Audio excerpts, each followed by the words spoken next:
Coming up, she has spent her entire professional career addressing issues affecting completion rates in higher education.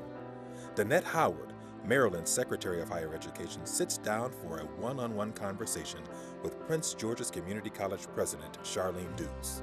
While we are ahead of the curve, we still have a lot of work to do, and we have really embraced this completion agenda in order to move our state forward. Next on Conversations with Charlene Dukes.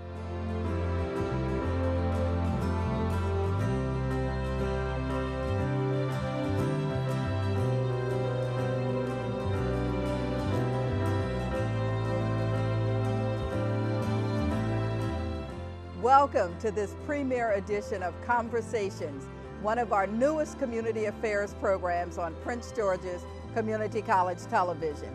Each episode will focus on a distinguished guest from Maryland or around our region, people with interesting stories to share about their lives, their work, and their accomplishments. And the one thing they will all have in common, a special connection to Prince George's County and Prince George's Community College. I'm delighted to have as our first guest Dr. Danette Howard, a woman dedicated to eliminating barriers for Maryland students to complete college. She is working hard to help students obtain the skills and education they need to compete in this new economy. As the keynote speaker for the 53rd commencement of Prince George's Community College, Dr. Danette Howard inspired thousands with her message. It's your job to always remember how good you are, how competent you are, and that you are able to face and overcome any obstacles that come your way. Just weeks later, Governor Martin O'Malley named Dr. Howard as Maryland's Secretary of Higher Education after serving as interim for nearly a year. Howard serves as the Chief Executive of Maryland's Higher Education Commission. She provides leadership for the state's $110 million financial aid program. She oversees the approval of new academic programs and institutions seeking to operate in Maryland. And she advises the governor and legislators in higher education policies and initiatives. So I think that Michelangelo said it best when he said that the great danger lies not in setting our aim too high and falling short, but in setting our aim too low and achieving our mark. Dr. Howard's entire career has been spent in higher education. She is committed to increasing enrollment, retention, and college completion rates for students across the state of Maryland. Welcome, Dr. Howard, to the program. I'm excited to have you as our first guest. You have a distinguished resume and a long list of accomplishments, but I want us to start our conversation on a personal note with a little background about yourself. You've been a Marylander for many years, but where are you from originally? Well, I was born and raised in Newburgh, New York, which is a small town about an hour outside of New York City, right in the heart of the Hudson Valley. And that's where I went to school. I graduated from Newburgh Free Academy, which is the only high school in Newburgh. Wow. Well, tell us a little bit about your parents, your family, your siblings. Sure. Well, my mom and dad are also from Newburgh. My mom was born there. My dad came up from North Carolina with his family. And I have one sister. Her name is Dana.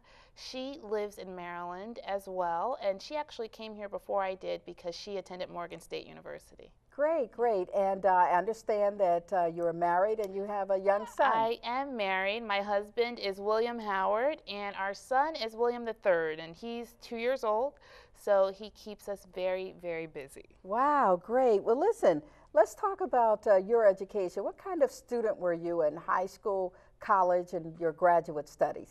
Well, I've always been a very conscientious student. School has always been really important to me, and thankfully, my parents really encouraged and nurtured that. So I can remember times where I would be kind of up doing schoolwork when I was in middle school and high school, and my parents said, well, you know what, if you don't get to clean your room today, that's fine. We understand that this is quite important to you.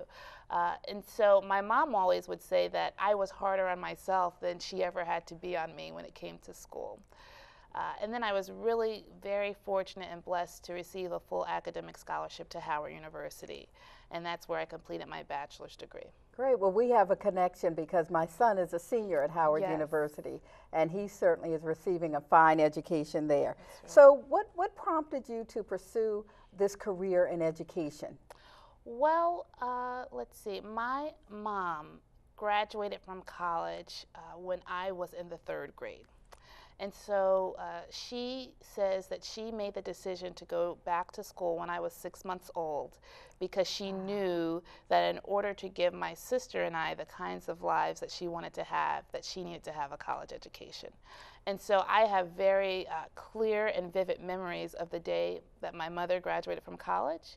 And I also can relate that milestone in her life to lots of positive changes in my life and in my family's life. And so I understood very early on that a college education was something special and that it opened doors and provided opportunities. And so that's really why I'm in this field of work. Well, it certainly sounds like your mom was a role model for you. So are there any others who inspired you to sort of do the things that you've done in your what I call a relatively short career, because we know that you're a young, up-and-coming and rising star in Maryland? Well, certainly my mother is my first and most prominent in my life role model. But I also benefited from excellent teachers who really poured their knowledge into me, who supported me, who pushed me, who believed in me when I didn't think I could do certain things. And my favorite teacher was Mrs. Kraft, my 6th grade teacher. I had excellent teachers in high school, college, and then also in graduate school. Sharon Fries-Britt was one of my professors at the University of Maryland, College Park. And so I've been really fortunate to have wonderful mentors throughout my life who have really pushed me and supported my career. Wow, that's wonderful to hear, because we know just how important mentoring and role modeling is, even for our students who are enrolled in higher education today. So, you know, you currently serve as Secretary of Higher Education with the Maryland Higher Education Commission. Talk to us a little bit about how you got there.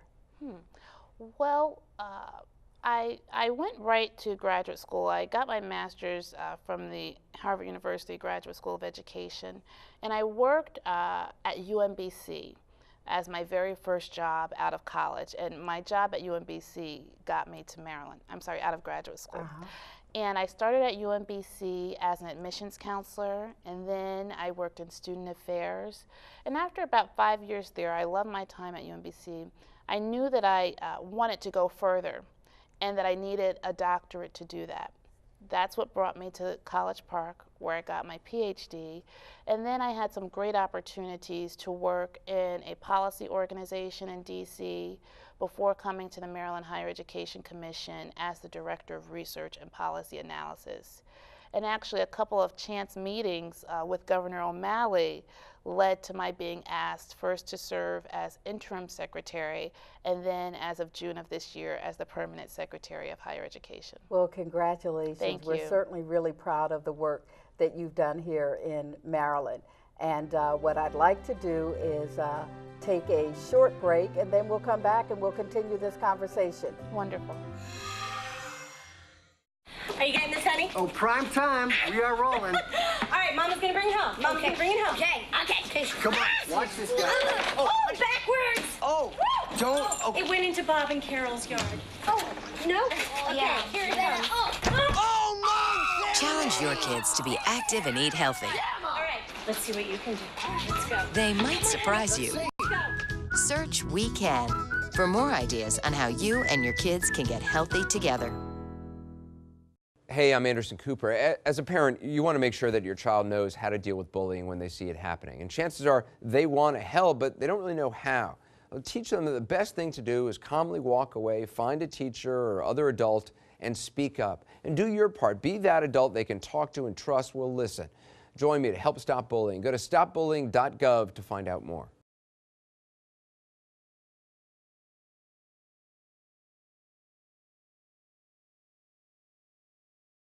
The Transportation and Distribution Institute at Prince George's Community College offers the largest motorcycle safety and licensing program in Maryland. Taught by NVA certified instructors, our basic rider courses qualify you for a Maryland Class M motorcycle license. The program features classes for beginning and experienced riders. Convenient schedules and equipment is provided. Prince George's Community College, transforming lives. For more information, call 301-322-0650. We're back with Dr. Dannette Howard, Maryland's Secretary of Higher Education. And before the break, we were talking about your educational background and the overall importance of higher education. Now I'd like to talk to you about student completion and some of the initiatives you're working on at the Higher Education Commission to increase college graduation rates. Here at Prince George's Community College, our institutional priority and our completion agenda is known as Envision Success. And what we want to do is provide our students with the resources and services that they need to take their journey and complete their degrees. So why don't you give us some background on the National College Completion Agenda? What is it? What's the overall goal? Sure. Well, the completion agenda, believe it or not, is a relatively new phenomenon in higher education. For many, many years, we have been primarily focused on broadening access at the entry point to higher education. And over the past, I would say, 5 years or so, we've really focused more on ensuring that our students not only have the opportunity to enter our colleges and universities, but they actually leave with the degrees and credentials that they intended to get when they enrolled. So President Obama set a national goal that by the year 2025, 60% of Americans would have a post-secondary credential or degree. In Maryland, we actually were a little ahead of the curve, and we set our goal before President Obama set the national goal. So our Maryland state goal is that 55% of adult Marylanders will have a degree or credential of value by the year 2025.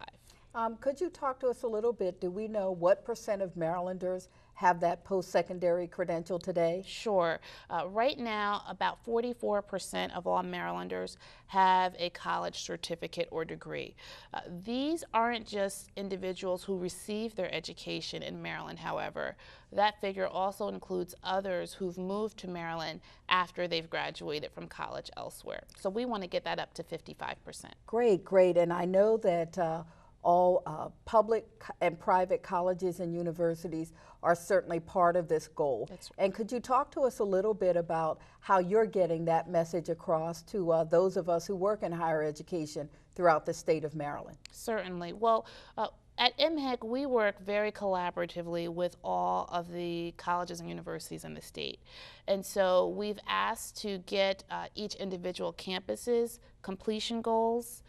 We then aggregate or compile that information to track where we are at the state level. And we have made some progress even since we set our completion goal a few years ago. So we're certainly on the right track. And then we also like to become aware of initiatives throughout the state that will help us move forward toward that completion goal.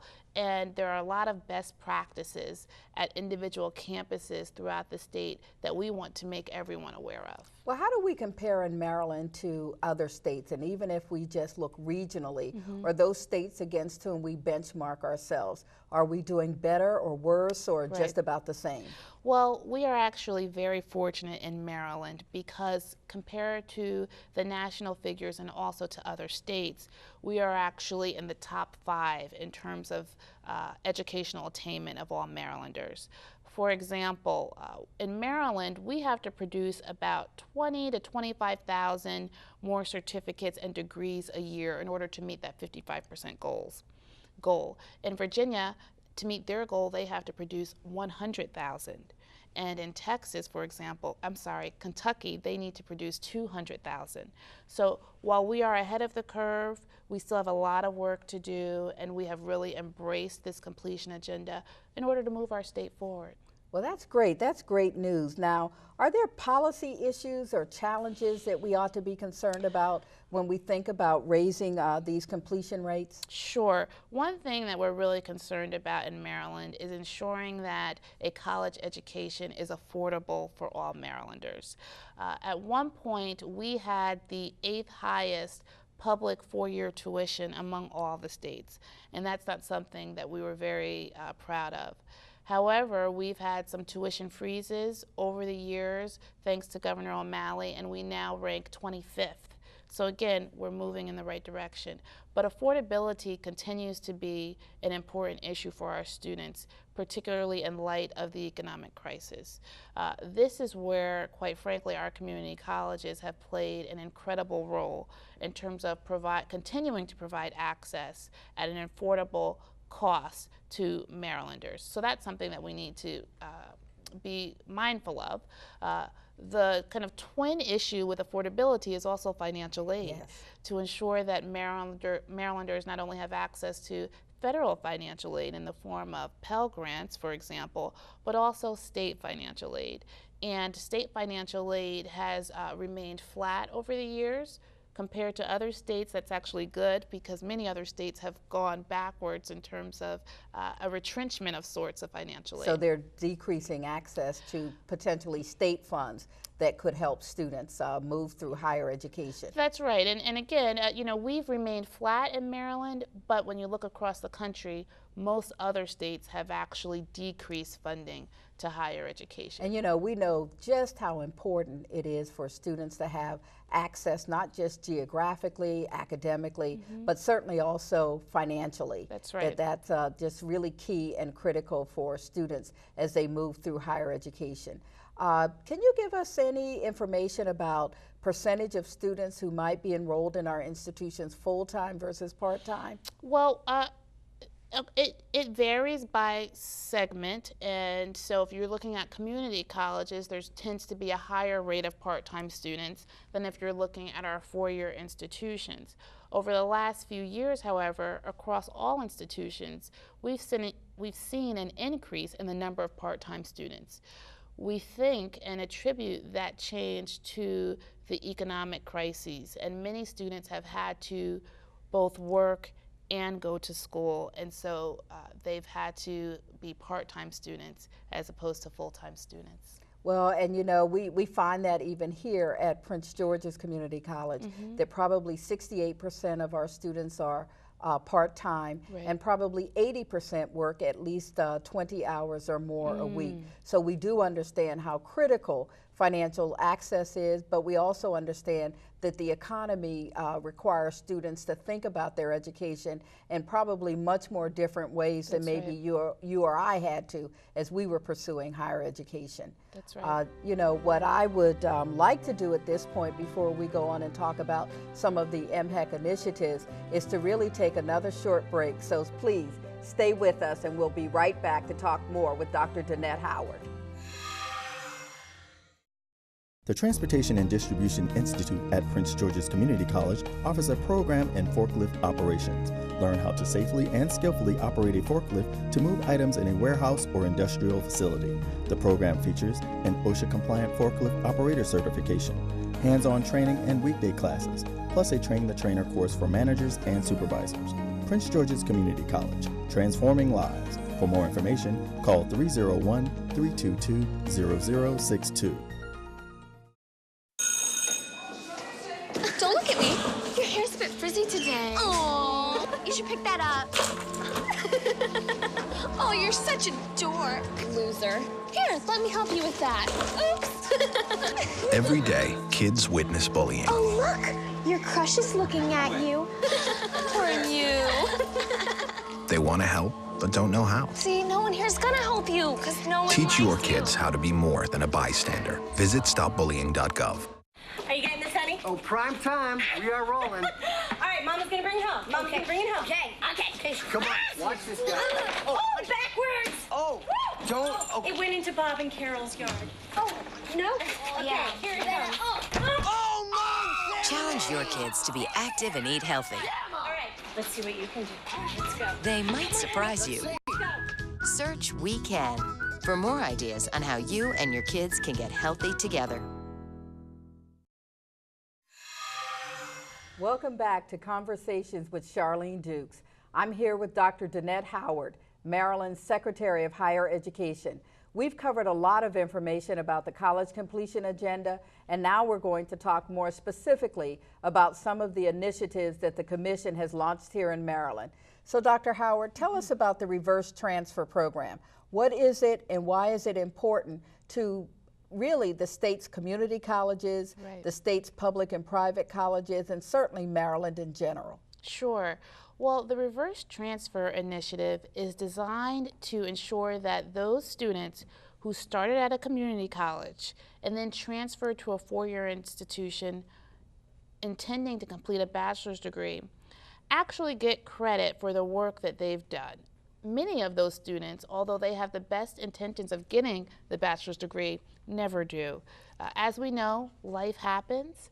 Sometimes family responsibilities and work responsibilities prevent those students from getting the degrees or from getting them in the time frames that they'd hoped for. But many times they have enough credits to actually transfer those credits that they earned at the four-year institution back to the community college so that they can get the associate's degree that they did earn. So this is a statewide effort to launch a reverse transfer program to get those students their credentials. So what we're really talking about are students who come to the community college for a semester, a year.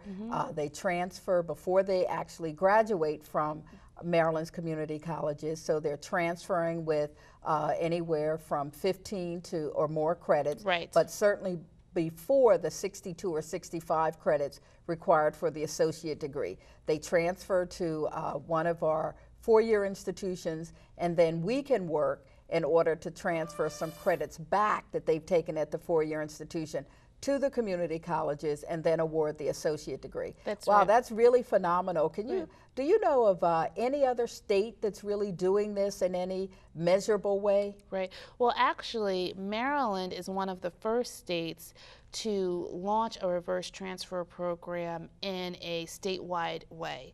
And I'm really proud of the fact that we just learned that we received a $500,000 grant from USA funds to scale up our reverse transfer work, to bring it to even more community colleges, and also to benefit even more students. Wow, that's really great. You know, as I walk around the community, I've had a number of former students who left before they received their degree walk up to me, whether it's in the grocery store or certainly while you're out walking the track in the morning trying to get a little exercise in, walk up to me and say how glad they were that we sent them a letter indicating that they could transfer their credits back and receive the associate's degree. And believe it or not, some of them actually walked across our stage at commencement this past May. So we're very excited about that program. That's just one of many things that, that you, as the Secretary of Higher Education, is leading in the state. So how about this near completers program? That's something that I know that's relatively new. It is new, and this is actually one of my favorite programs, something that I've wanted to do for a very long time.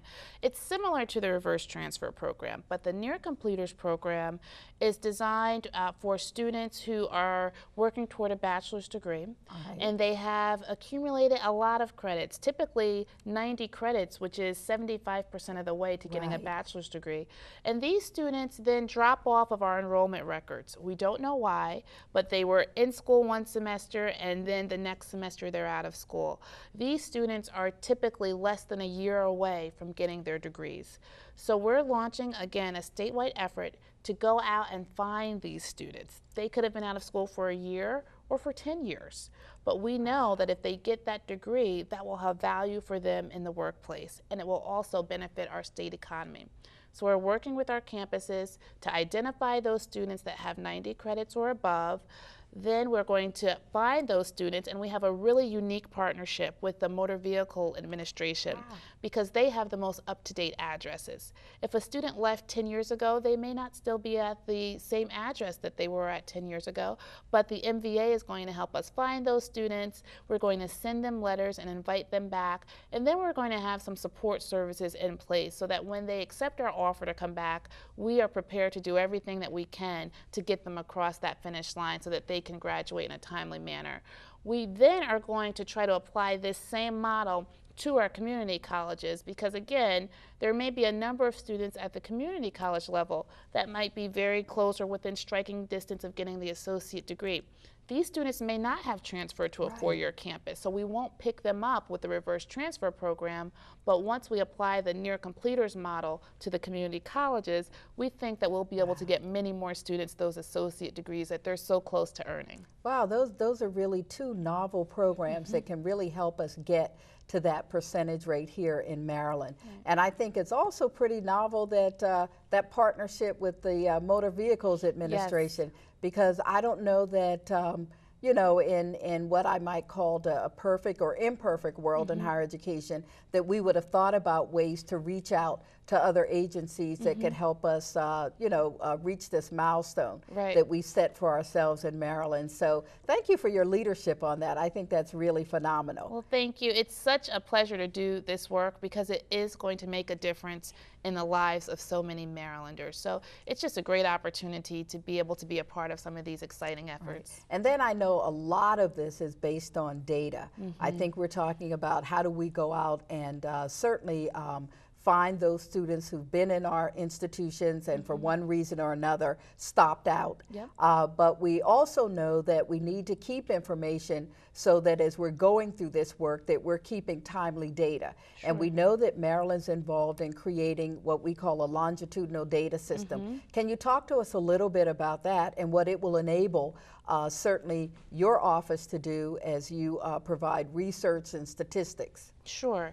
Well, the longitudinal data system is a statewide data warehouse that will follow students from the time they enter pre-kindergarten or kindergarten through higher education and into the workforce. What this will allow us to do is to not only follow student progress, but when we have this statewide system, we'll be able to see if there are certain schools or certain areas of the state that are having more success when it comes to certain educational efforts. We'll be able to then replicate those best practices in other schools. From the higher education side, we'll be able to see before a student enters our institutions, is that student having difficulty in mathematics or in their English courses, so that those issues can be addressed before they get to higher education and they can hit the ground running once they get to higher education. We'll also be able to follow them from higher education into the workforce to see if there are any experiences that they've had at the college level that result in terms of their employment outcomes. So we'll be able to take an individual from a certain degree program at a certain college to see if there's any relationship between earnings or longevity in a certain job. It will just really be a powerhouse and will allow us to do much more robust analyses in support of student success. Wow, that's really wonderful. And what I'd like to say is that we've come to the end of our program today, and we want to thank you, Dr. Howard, for taking the time out of your schedule to sit down with us for what I believe has been a very informal and insightful conversation about higher education. I'm sure our viewers learned a lot and about how you're working to help Maryland students complete their degrees and how important institutions like Prince George's Community College are to our county, our state, and our region. We hope you've enjoyed this premiere edition of Conversations with Charlene Dukes. Thanks for joining us. See you next time right here on Prince George's Community College Television.